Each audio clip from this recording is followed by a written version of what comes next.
बिस्मिल्लाहिर्रहमानिर्रहीम। आज का जो हमारा टॉपिक है वो है प्रेजेंट कंटिन्यूस टेंस पे। प्रेजेंट कंटिन्यूस फ़िल हाल जारी, यानी कि ज़माना हाल में रहते हुए जो आप अभी काम कर रहे हैं वो आपने ख़त्म नहीं किया, या कोई भी काम हो रहा है जो कि अभी जारी है, ख़त्म नहीं हुआ, वो प्रेजेंट कंटिन्यूस के टेंसेस में आता है। सबसे पहले हम उसकी उर्दू फ़िक्रे में पहचान देखते हैं। तो उर्दू फ़िक्रे में इसकी पहचान है, फ़िक्रात के आखिर में रहा है, रही है, रहे हैं या रहा हूँ आता है। फॉर एग्ज़ाम्पल, अली खाना खा रहा है, अली अभी खाना खा रहा है, अली ने खाना ख़त्म नहीं किया। इसी तरह हम मैच खेल रहे हैं, अभी खेल रहे हैं, ख़त्म तो नहीं हुआ मैच।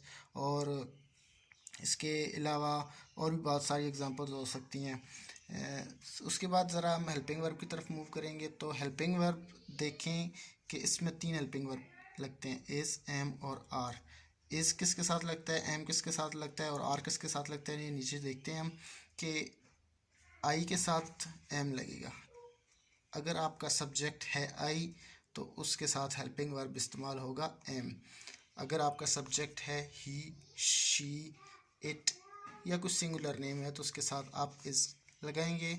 और अगर आपका सब्जेक्ट है वी, दे, यू और प्लूरल तो आप उसके साथ आर लगाएंगे। आई के साथ एम, ही, शीट या सिंगुलर नेम के साथ इज़, और वी, दे, यू या प्लूरल के साथ आप आर लगाएंगे। इसके बाद इसमें फॉर्म ऑफ वर्ब कौन सी लगती है। फॉर्म ऑफ वर्ब इसमें फ़र्स्ट फॉर्म प्लस आईएनजी लगाते हैं हम, फर्स्ट फॉर्म के साथ आईएनजी का इजाफा करते हैं। अब इसके ज़रा स्ट्रक्चर फार्मूले की तरफ आते हैं कि किस स्ट्रक्चर को मद्देनज़र रखकर हम सेंटेंसेस बनाएंगे। अगर सिंपल सेंटेंसेस की बात की जाए तो सबसे पहले आपका आता है सब्जेक्ट, फिर उसके बाद हेल्पिंग वर्ब। सब्जेक्ट के हिसाब से आपने हेल्पिंग वर्ब लगाना है। अगर आई है तो एम लगाना है, ये शीट है या कोई सिंगुलर नेम है तो इज़ लगाना है, और आर है, आर लगाना है आपने तब जब आप प्लूरल यूज़ कर रहे हो या यू और वो इस्तेमाल कर रहे हो। उसके बाद आपने फर्स्ट फॉर्म प्लस आईएनजी लगानी है, वर्ब लगाना है, और वर्ब क्या लगेगा, फर्स्ट फॉर्म प्लस आईएनजी। इसके बाद है ऑब्जेक्ट।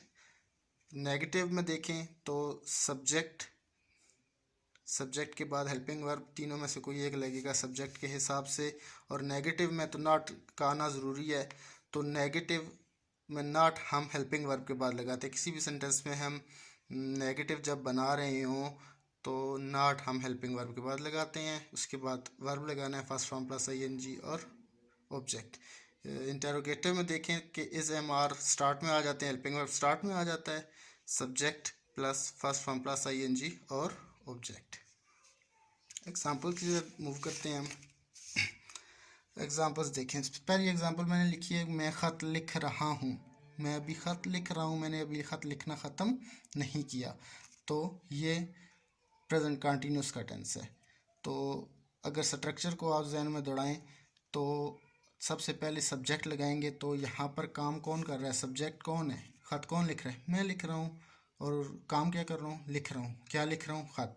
तो मैं सब्जेक्ट, काम क्या हो रहा है, लिखना हो रहा है, लिख रहा हूँ। तो लिखना वर्ब और ऑब्जेक्ट हो गया हमारा ख़त। तो उसको हम अरेंज करते हैं स्ट्रक्चर के हिसाब से। तो आई के बाद कौन सा हेल्पिंग वर्ब लगेगा, एम। ना इज़ लगेगा ना आर लगेगा, आई के साथ हमेशा एम आता है। उसके बाद राइटिंग, फर्स्ट फॉर्म राइट है तो उसके साथ आईएनजी का इजाफा करना है, और लास्ट में हमने ऑब्जेक्ट लिखा है।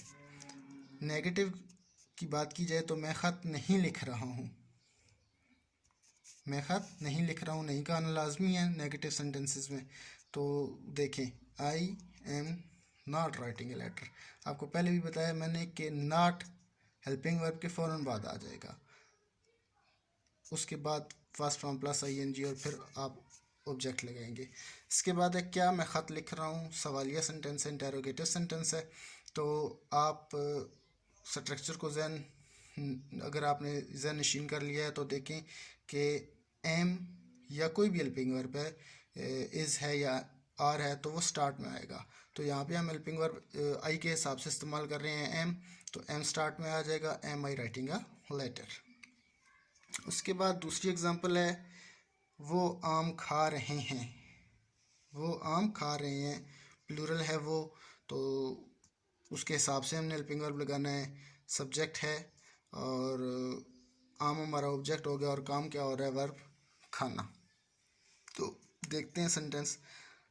दे के बाद आप एम भी नहीं लगा सकते, इस भी नहीं लगा सकते, क्योंकि ये प्लूरल है तो उसके साथ हेल्पिंग वर्ब हमेशा आ रहता है। उसके बाद form of verb, first form plus ING और लास्ट में ऑब्जेक्ट। नेगेटिव की बात की जाए तो they are not eating mangoes. तो नेगेटिव में नॉट हमेशा कब आता है? जब आप हेल्पिंग वर्ब लगा चुके हो। तो हेल्पिंग वर्ब के फ़ौरन बाद क्या आ जाएगा? नॉट।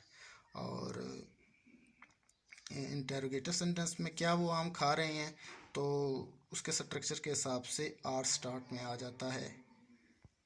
इसके बाद एक और एग्जांपल है, माँ खाना पका रही है। खाना कौन पका रहा है? माँ। सब्जेक्ट माँ। क्या पका रही है? खाना। ये हो गया आपका ऑब्जेक्ट जिस पर काम हो रहा है। और काम कर क्या रही है? पका रही है।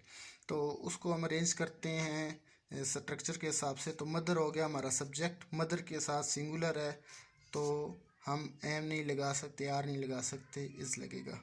फर्स्ट फॉर्म प्लस आईएनजी और ऑब्जेक्ट। इसी तरह नेगेटिव में देखें तो mother is not cooking the food, helping verb के फ़ौरन बाद नॉट आ गया। और क्या माँ खाना पका रही है, तो हेल्पिंग वर्ब स्टार्ट में आ जाएगा, is mother cooking the food.